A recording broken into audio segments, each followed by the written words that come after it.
Alhamdulillah Rabbil Alamin, wassalatu wassalamu ala sayyidil mursalin wa ala alihi wa ashabihi al-mutahhirin al-mujahidin.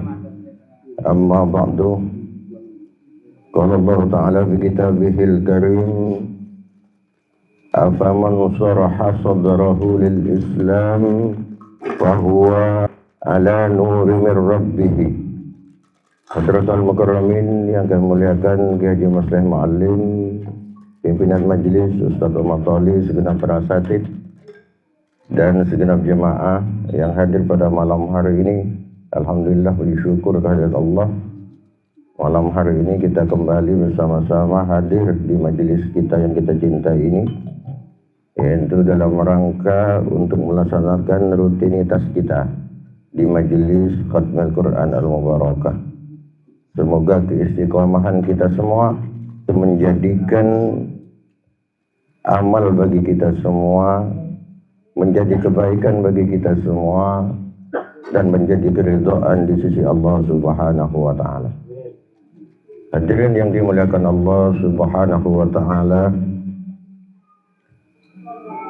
ketika orang lapar, maka penawarnya adalah dengan makan.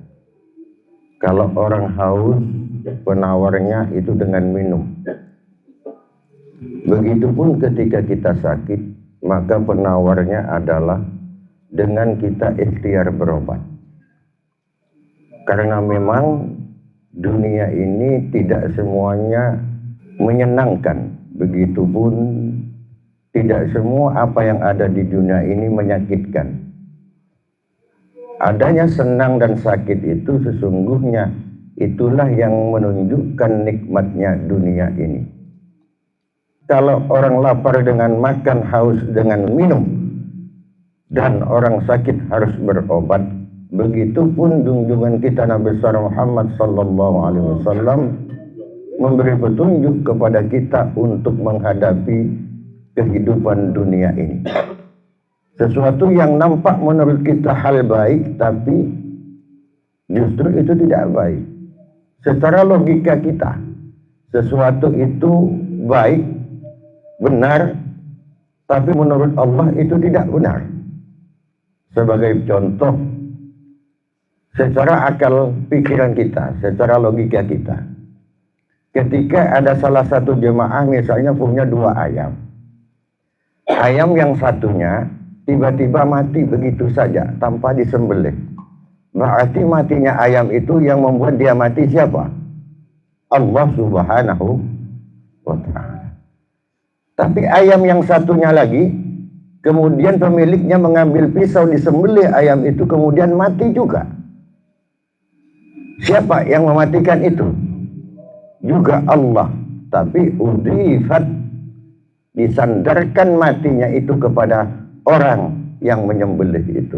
Logika kita berpikir, satu ayam yang mati langsung dimatikan Allah, dengan satu ayam yang mati karena mati disembelih oleh seseorang, mestinya secara logika justru ayam yang mati karena Allah langsung itu yang halal. Kenapa dia haram? Kenapa jadi bangkai? Justru ayam yang kita sembelih itulah yang kemudian halal untuk kita makan. Coba pernahkah kita berpikir ke sana? Apa mau najam mati tibi, me pahlawan kong mati bangka ini kita sama mati Allah. Sementara tangan kita yang menyembelih ayam belum tentu Anda pakai bismillah ketika menyembelih. Meskipun tanpa bismillah sekalipun kalau orang Islam itu sah dalam penyembelihannya. Tapi yang pasti orang menyembelih ayam, kita yang menyembelih ini penuh dengan dosa, Pak. Tangan kita ini kotor, sering melakukan dosa. Kenapa harus tangan yang kotor yang jadi perantara ini yang menyebabkan ayam itu menjadi halal? Kenapa tidak bangkai itu? Kenapa tidak ayam yang langsung Allah yang membunuhnya, yang seharusnya halal? Itu secara logika kita. Tetapi agama ini bukan hanya sekedar logika. Meskipun logika itu juga menjadi hukum, tapi tidak sepenuhnya hukum itu menggunakan otak akal pikiran kita ini. Tidak. Apa rahasianya di situ? Rahasianya paling tidak ketika ada makhluk selain manusia kemudian mati begitu saja atas kehendak Allah Subhanahu wa taala, berarti Allah tidak berkehendak makhluk yang mati itu untuk menjadi makanan manusia. Itu yang pertama, meskipun dia halal. Yang kedua, kenapa hukum ini seolah-olah terbalik dengan logika kita yang saya sebutkan tadi itu? Karena hidup di dunia ini kita harus ikhtiar. Allah sendiri ketika melakukan sesuatu apapun tidak serta-merta begitu saja kepada umat ini. Begitupun kita diajari oleh Allah, ad-dunya darul ikhtiar. Dunia adalah tempat kita ikhtiar. Boleh ayam itu ketika telah mati engkau makan, tapi sembelih dulu, ikuti syariat dulu. Udah diikuti syariat, kemudian engkau bersihkan dulu, jangan sampai najis.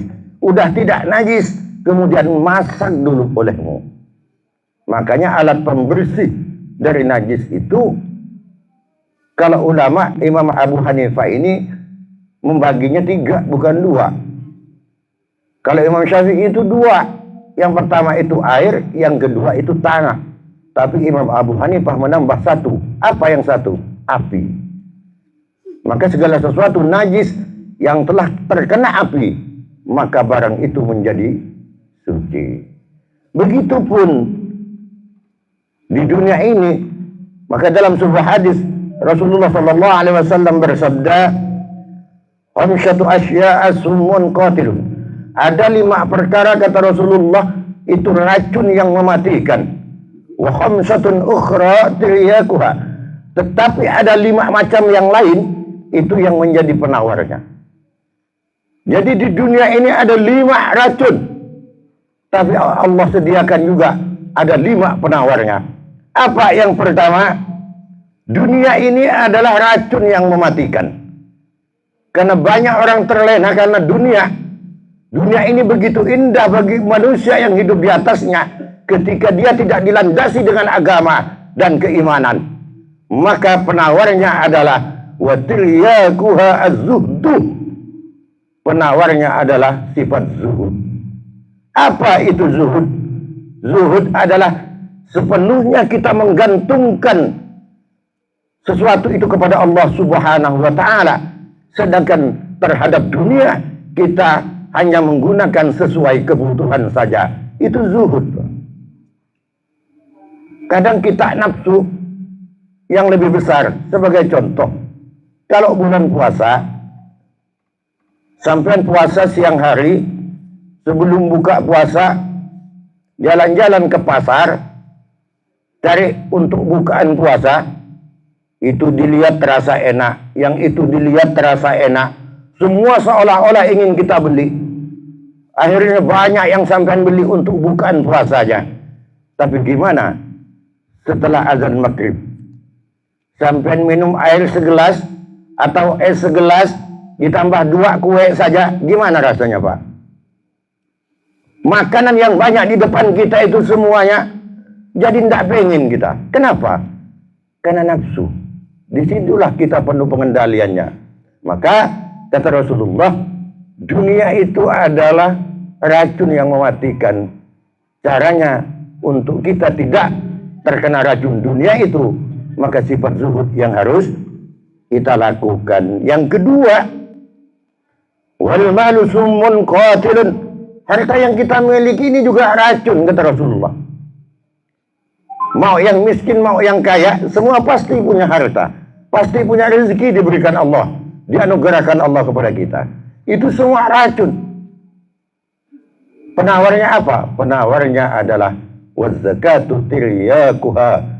Zakat adalah penawarnya dari harta yang kita miliki itu. Berapa zakat mal itu? Zakat harta. Gampang hitungnya Pak. Kalau 1 juta ambil 25.000. Kalau 100.000 ambil 2.500. Udah selesai itu dah zakat sampai hartanya. Mas tak ada hukum 1 juta tadi. Ya bener sing legal kami. Pakai bakuna 1 juta. Tapi bersih Pak. 900 75.000-nya itu bersih sudah bersih, menjadi hak Anda itu. Tidak ada lagi tuntutan nanti di hadapan Allah Subhanahu wa ta'ala. Jadi per sejutanya 25.000. Yang ketiga, wal kalamu ismun qatilun wa dzikrullahi tiryakuhu. Berbicara itu adalah racun yang mematikan, kata Rasulullah. Jadi meskipun kita ngomong-ngomong, itu racun, kata Rasulullah.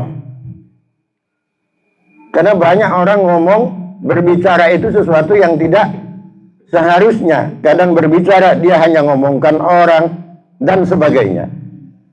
Penawarnya apa?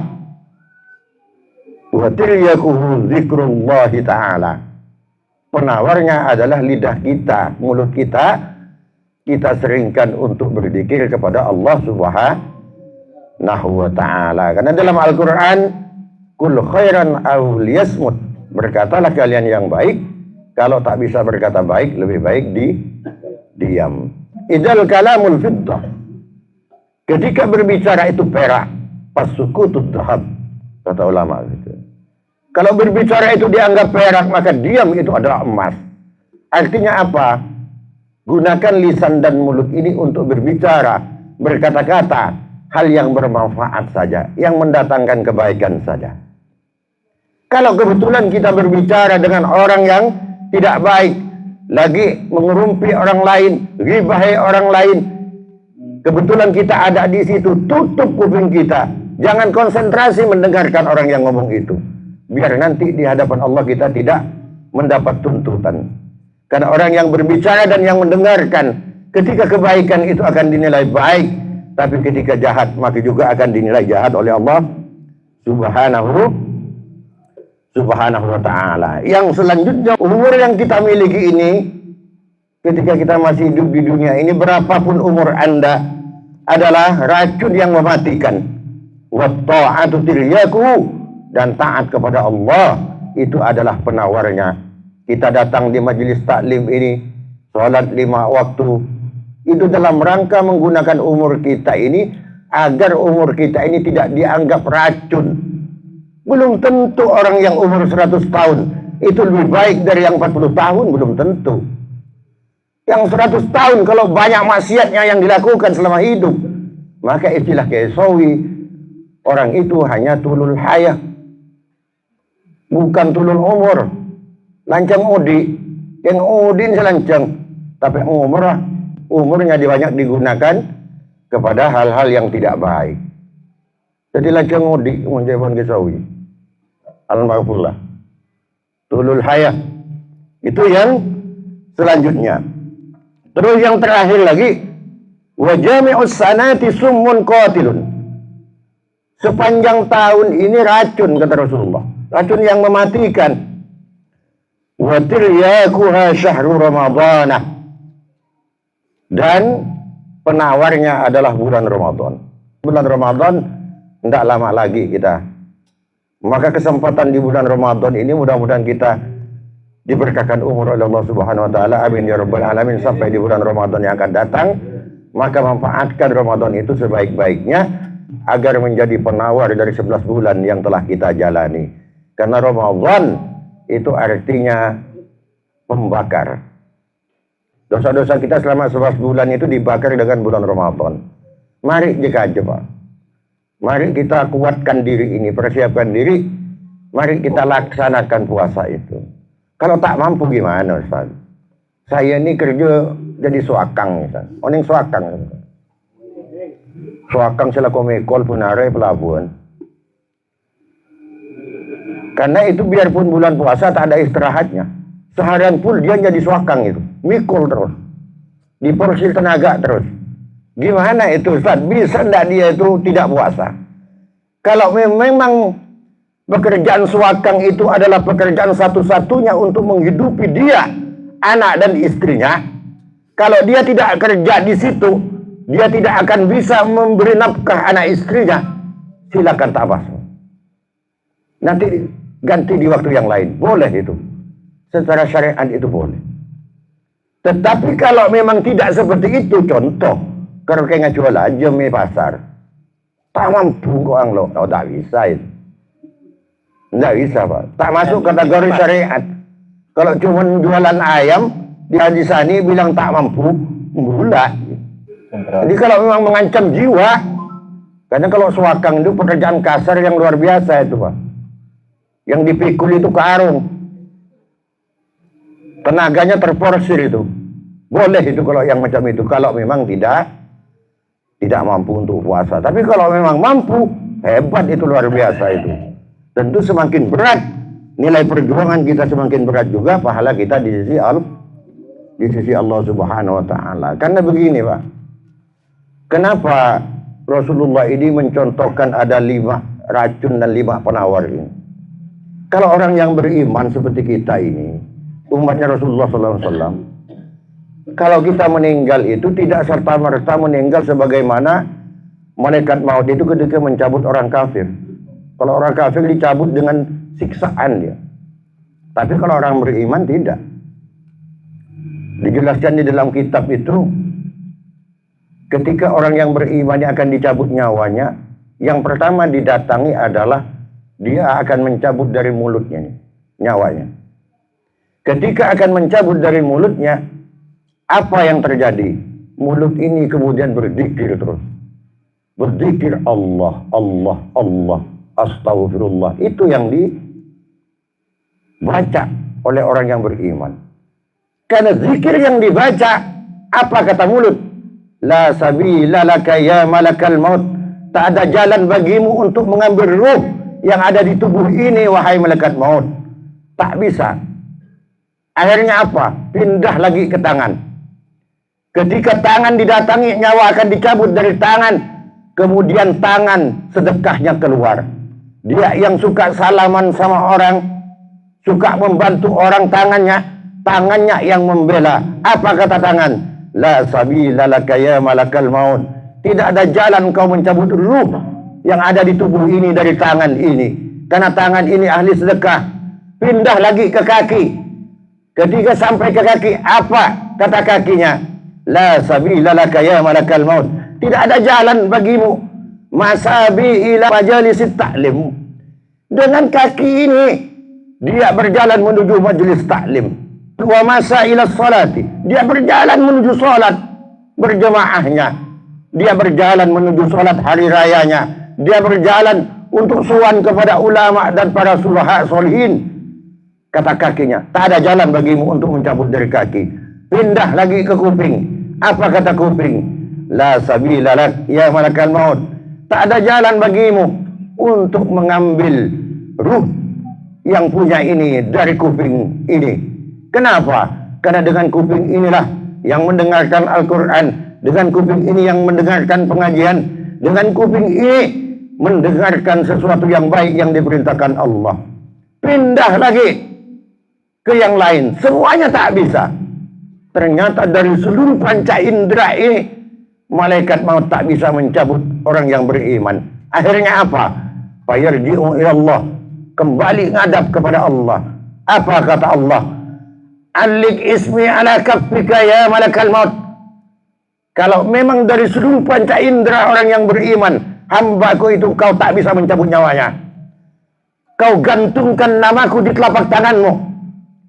Wa adharahu wa arahu. Kemudian kau tampakkan namaku yang ada di telapak tanganku itu ke ruh orang yang akan dicabut nyawanya olehmu itu. Perlihatkan ke dia. Setelah itu baru wa yakhruju wa yajibuhu. Kemudian nyawa itu baru pelan-pelan keluar, Pak. Baru merespon. Ruh yang ada di orang yang beriman ini merespon. Kemudian dia pelan-pelan keluar. Kalau sudah seperti itu, kata Rasulullah, kalau dari tangan tak bisa keluar, dari mulut, kaki tak bisa keluar, karena dihadang oleh amal kebaikan, apakah orang yang seperti itu akan masih merasakan siksa? Tidak.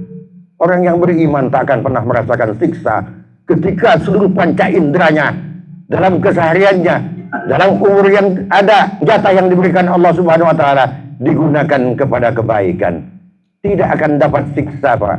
Makanya orang yang beriman ini Kalau husnul khotimah, pasti orang itu matinya dalam keadaan tenang. Maka yang sering kita berdoa itu kepada Allah, ya Allah biha, ya Allah biha, ya Allah bihusnil khatimah.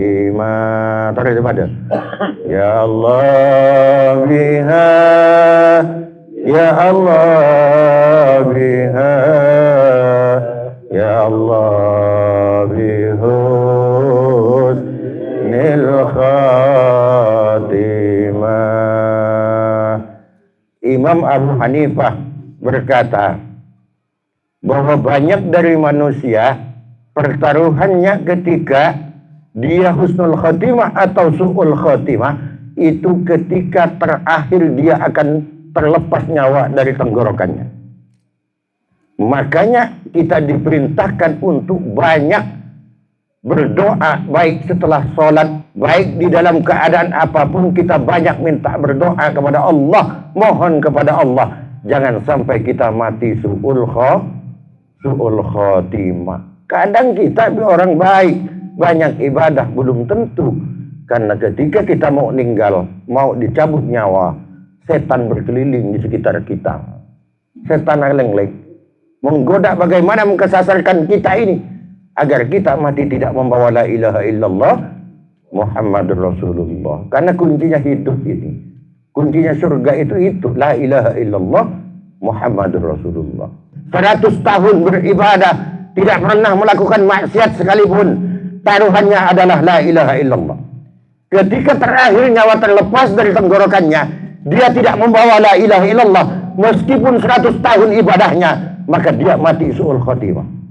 Begitupun orang ahli maksiat sekalipun, ketika hidup dia pendosa, tapi ketika dia mati, nyawa terlepas dari kerongkongannya membawa la ilaha illallah, maka dia akan husnul khotimah, dia akan masuk surga Allah subhanahu wa ta'ala. Maka jangan pernah kita menghina orang. Ada cerita pelacur yang kemudian masuk surga hanya ngasih minum anjing. Husnul khotimah dia di akhir hayatnya.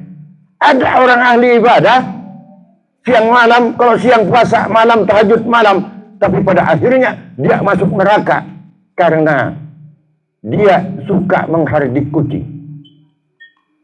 Mun beda kucing keng ngecok-cokon setong pentong telo tepang kucing. Kucing ini mencuri ikannya, kemudian disiksa sampai dipotong-potong si kucing ini.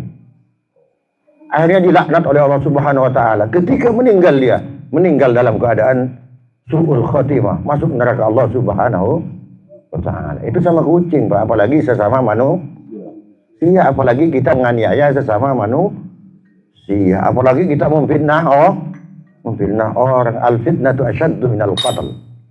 Fitnah itu lebih kejam dari membunuh. Kita menganiaya binatang saja Allah tak terima, apalagi kita menganiaya sesama manusia. Jangan yang secara kasat mata kita dilihat orang biasa saja, orang bodoh, orang tak berilmu, kemudian kita hina. Siapa kata kita apa tak lengan, tak bisa. Kita pada tak oneng, Pak. Karena ada kita semua hidup dalam mencari ridho Allah Subhanahu wa ta'ala. Harapan kita itu sa'idun fid dunya wa sa'idun fil akhirah. Di dunia kita bahagia, dan di akhirat ketika menghadap Allah kita mati dalam keadaan husnul khotimah. Demikian yang dapat saya sampaikan, mudah-mudahan bermanfaat. Jadi dan sallallahu alaihi wasallam. Wassalamualaikum warahmatullahi wabarakatuh.